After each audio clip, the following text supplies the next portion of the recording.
So last week, as we began our conversation about mega stuffed lies, we focused on this passage that says that we are to make the most of the time. And I gave you some just general instructions about what that might look like. We talked about living with limited time. We talked about looking for the will of the Lord, and we talked about leaning into our end goals. Today and the next couple of weeks, I want to talk about some specific places in our lives where we need to make the most of the time, where we are overstuffed and we need to make room to fit in some relationships and priorities that are supposed to be important to us. And today especially, I want to talk about fitting in the people of our generation. So I'm talking about spouses and friends. Spouses and friends. So we'll talk about the next generation next week, but this time, just talking about fitting in our spouses and our friends.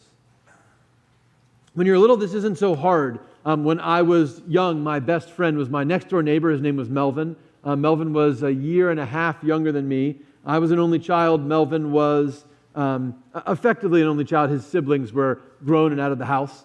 And we spent a ton of time together. And we never tried to be friends. We were just together all the time. We were together so much that even our dogs were best friends. His dog was a Chihuahua named Georgia, and my dog was a Rottweiler named Dame, and they loved each other. It was great. Georgia was about the size of my dog's head. And any time that Melvin and his family were out of town, I always had to walk their dog, and it was a great experience walking the two of them together. Marriage is a little different, but I'll tell you, even in the early stages of marriage and the dating and then the engagement and the wedding planning, you put a lot of effort in, but it just kind of happens, right? Like you're not thinking or worrying about making time for your significant other. You just kind of can't stop thinking about them, and it's effortless. And you put in time in places that, where the details really matter, right? Where you worry about the color scheme and the table settings at your wedding. I remember Chris and I had a stage early in our dating and then early marriage. We were hand-making gifts for each other. Like she stitched pillows for me one time, just really huge investment of time. Most relationships start like that, but they don't always stay like that, right? And as we get older, we have a harder and harder time putting in that kind of energy into relationships, whether friendships or marriages. And so, unfortunately, if you didn't have a friend you grew up next to, making that kind of friendship is really hard as an adult, isn't it?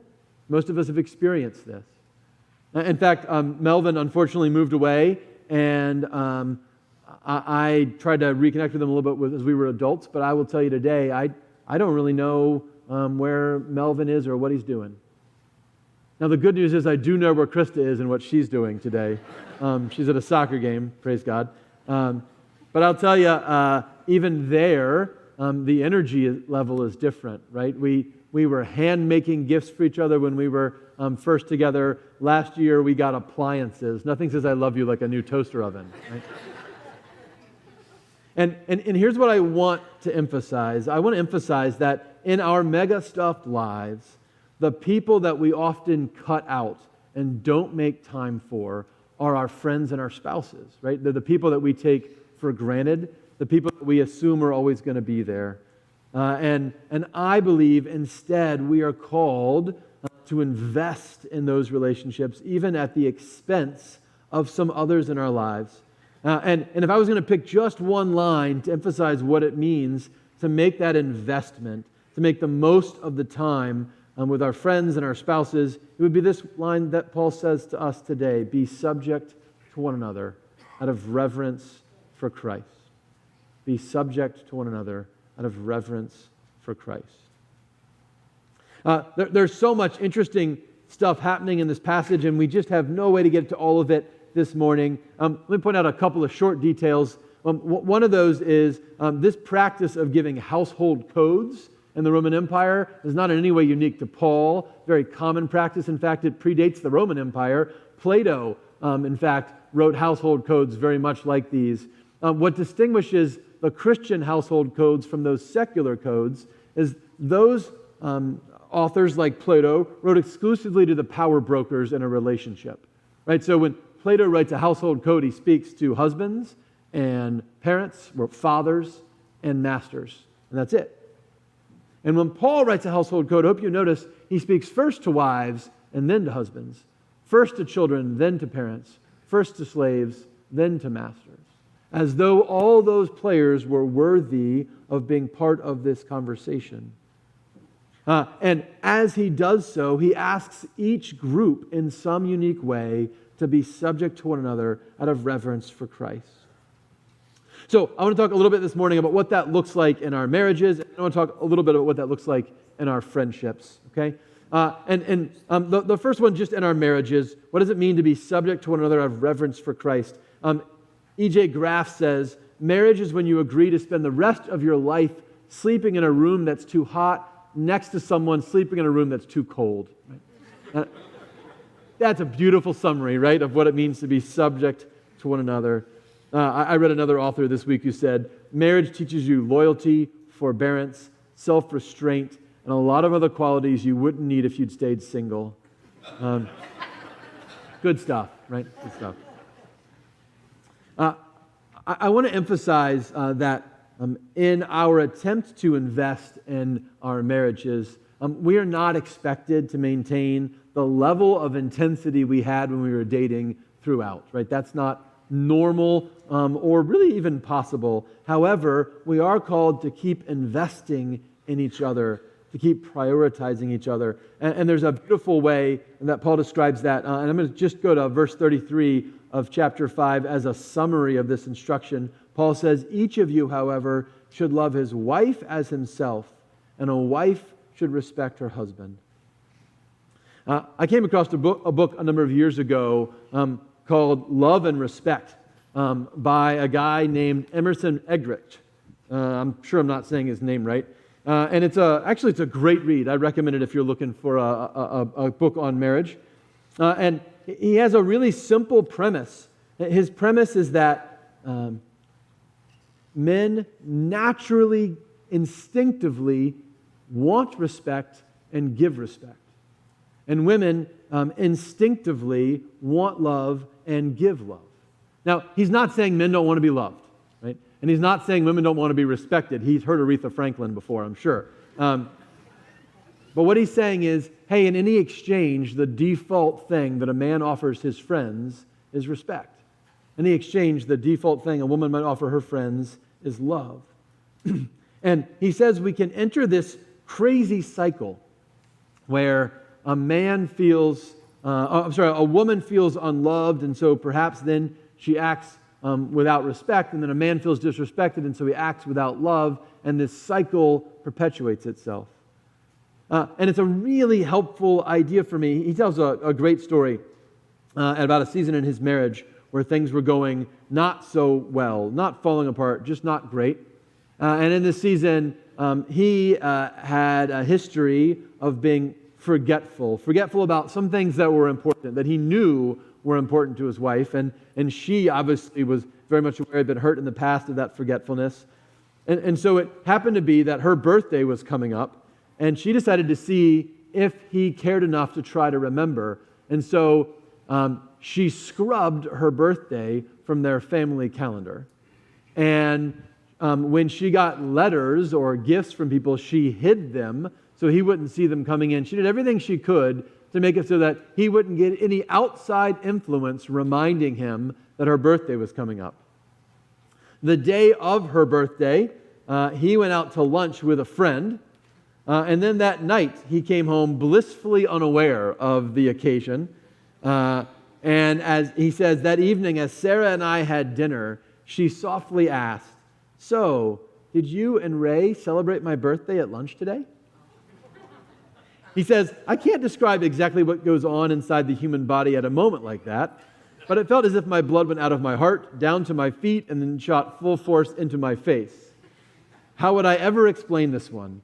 And he goes on to say, I hemmed and I hawed, but I couldn't explain forgetting her birthday. My forgetfulness had been unloving. I could see that she had been hurt. And then he said, at the same time, I had these feelings that I couldn't put a finger on, that made me feel like maybe this shouldn't have been a test, right? Maybe it wasn't healthy in our relationship for her to need to scrub her calendar and her life so that I could be tested to see if I measured up. And he didn't have the language then to talk about respect, but he said something felt wrong. And I think what Emerson is recognizing is what Paul's trying to articulate, that being subject to one another means, on some level, offering what the other needs, meeting the other person on their terms and not on our own. One of the interesting little details that happens in this passage, as Paul is instructing the men about how to love their wives, he uses very intentional language as he describes the work of salvation of Jesus. He says, husbands, love your wives as Christ loved the church and gave himself up for her in order to make her holy by the cleansing her with the washing of water by the word, to present the church to himself in splendor without a spot or wrinkle of any kind, that she can be holy without blemish. For no one hates his own body, but he nourishes and tenderly cares for it, just as Christ does for the church. Just notice some of those words for a minute. What does Christ do? He washes. He removes the spots and the wrinkles. He nourishes and tenderly cares for the church. Paul's picking feminine language, right? He's talking about the work that in his culture would be traditionally women's work. Washing and cleaning and ironing and nurturing and raising of the children. He's saying, hey, that work that you think of as women's work is what Jesus did for you men, and you're supposed to do for your wives. I think he is very explicitly saying, hey, I want you to love your wives on their terms and not on yours. My wife's love language is quality time. My love languages are words of affirmation and physical touch. So I want to give her a hug and tell her she's beautiful, and she wants to have a meaningful conversation. Right? And no amount of hugs and accolades are ever going to add up for her to the value of a dinner out together, just the two of us. And so it took me a long time to realize that while I was trying to communicate love, she wasn't receiving it. I was trying to do it in my language. And so now I have learned a little bit. She's not here. Let's just assume that I've learned it. Now I've learned that I have to make that time, right? Whether that is a date night or whether that is on a weekend, just taking the dog for a long walk together, or whether that is on a weeknight after the kids are going to bed, doing crosswords together on the sofa. I mean, I just need to make that time, because if I don't, she doesn't receive the love I'm trying to send, right? I got to do it in the language that she can understand. And then Paul says the same thing for women. He says, respect your husband. Let's be clear. I understand that in our culture today, this sounds very patriarchal, right? Wives, submit your husbands as to the Lord. And I am very sensitive to that. I am aware that Paul is writing in a deeply patriarchal culture, right? And he is writing subversively, but he is certainly living in that context.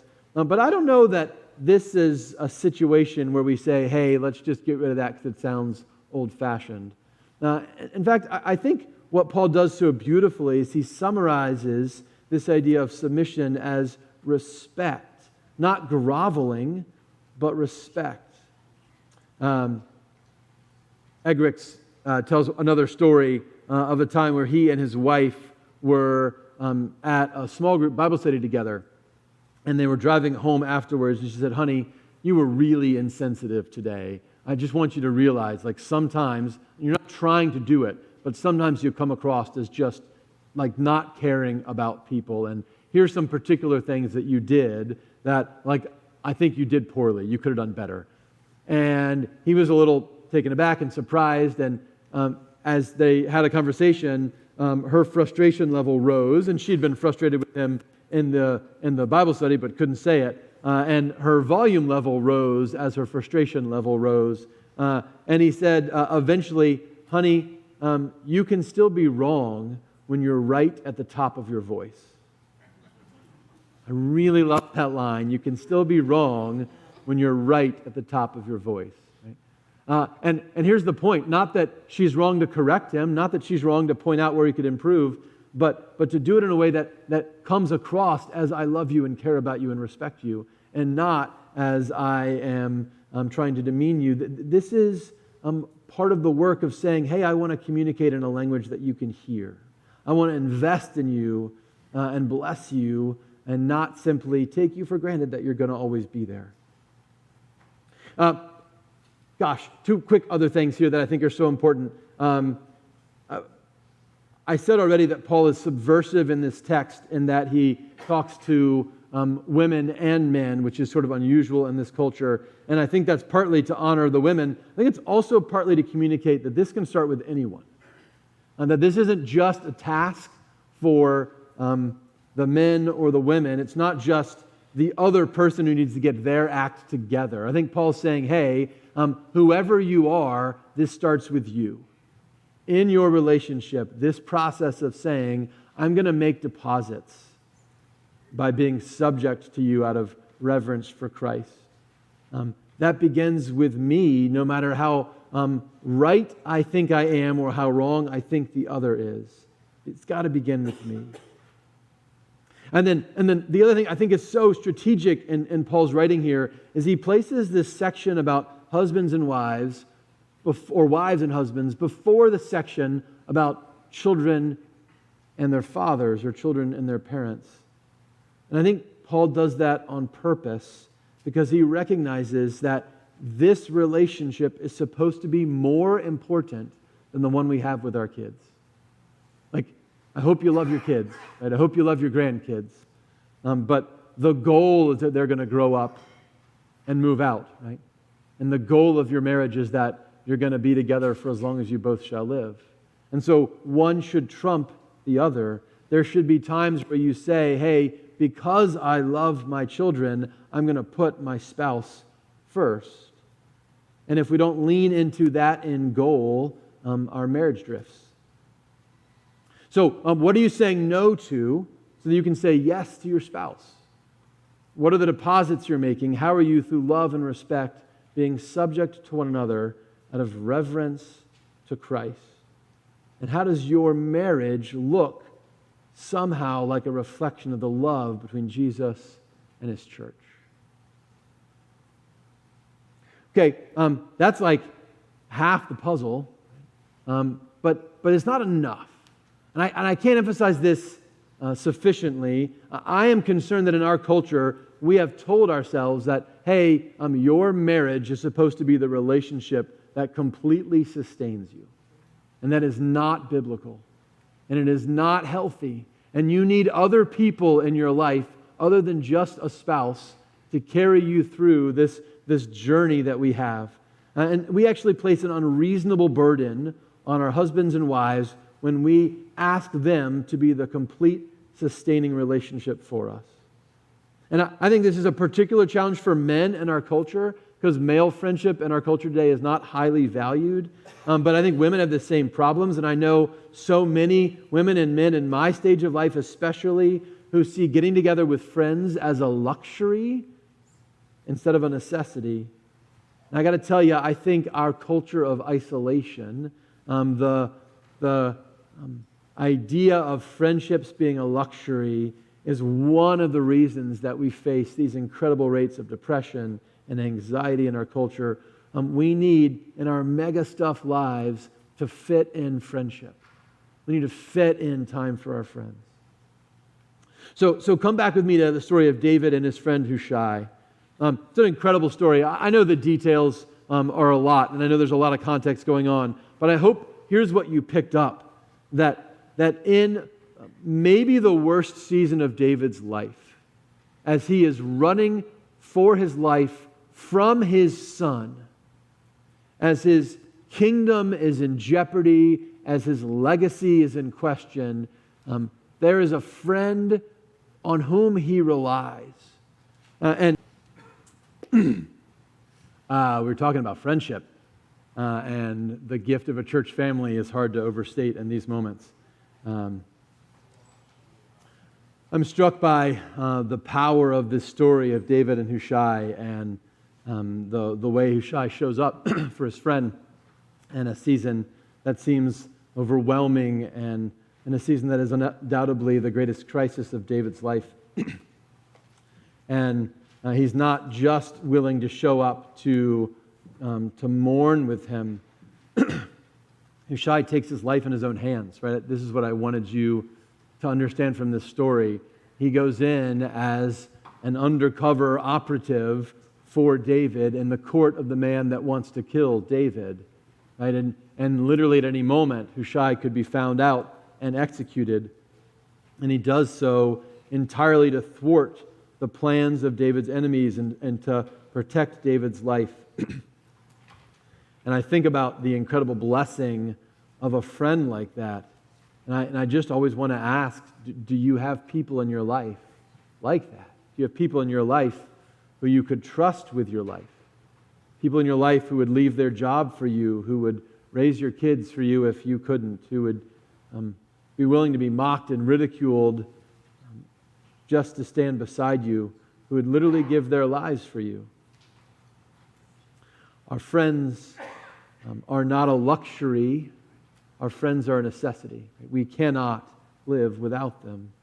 And so part of the call of the Christian life is to make time, make the most of the time with our friends. And that means picking our friends over other things and people. It means sometimes to be subject to one another is to say, hey, I'm gonna cut out of work early today so I can catch up with a good friend.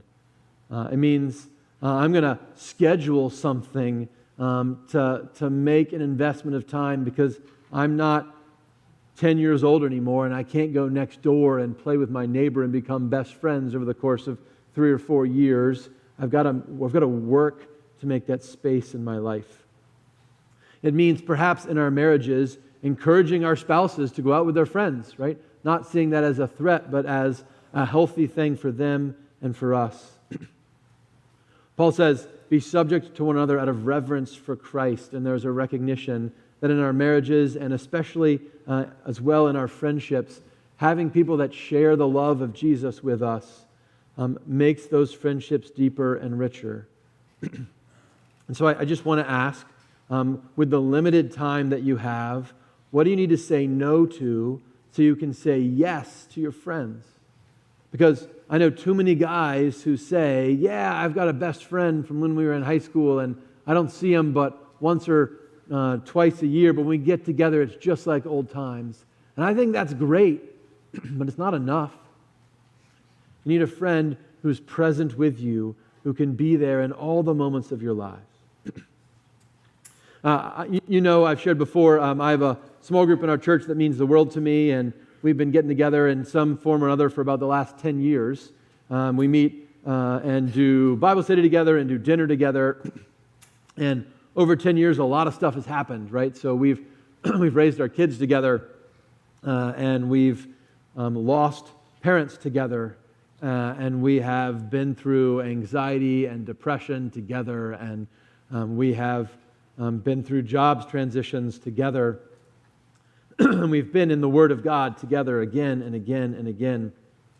And we've reached some sort of important stages in that friendship. I got a couple of pictures. This is just I don't know if there's anyone in the booth. Oh, there are people in the booth. Can you show that slide for me? This is just a group of a picture of our small group. And then just keep going one more. We've shared a lot of meals together, whether those are in there we go.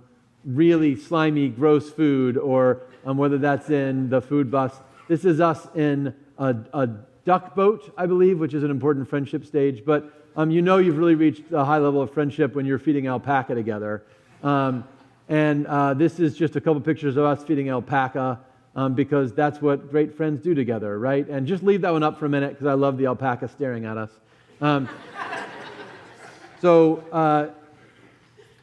I just want to say that it takes an effort, right? It takes an effort to get to the alpaca feeding stage of a friendship, right? I hope that you are making space in your lives for these Christian relationships. And maybe it's a small group. You don't all have to go to alpaca farms. It's not a requirement in our church. It is strongly encouraged, but it's not a requirement. You can make that go away. Yeah, thanks. Maybe it's just that you need to call up a Christian friend and go out to lunch together. But I just want you to understand that David didn't just find a friend like Hushai, right? They invested in each other over years. And your time is limited. Boy, and today that rings home, doesn't it? Our time is limited. And you cannot make it on your own.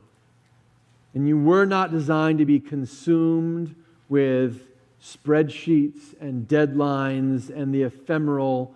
And you were not designed to be consumed only with the activities of your kids and your grandkids. You were designed to be subject to one another out of reverence for Christ. And so, with your spouses and with your friends, whatever you do, invest in each other. And remember, this is the gospel for us, that you do have a friend you can entrust with your life. You do have a friend who would leave his job for you, who would be mocked and ridiculed and ashamed for you, who would die for you, who loves you like his own body, who gave himself up for you, who is worthy of all your respect and all your love. And so in your marriages and in your friendships, you love them because Christ first loved you. Whatever you do, be subject to one another out of reverence for Christ. Thanks be to him.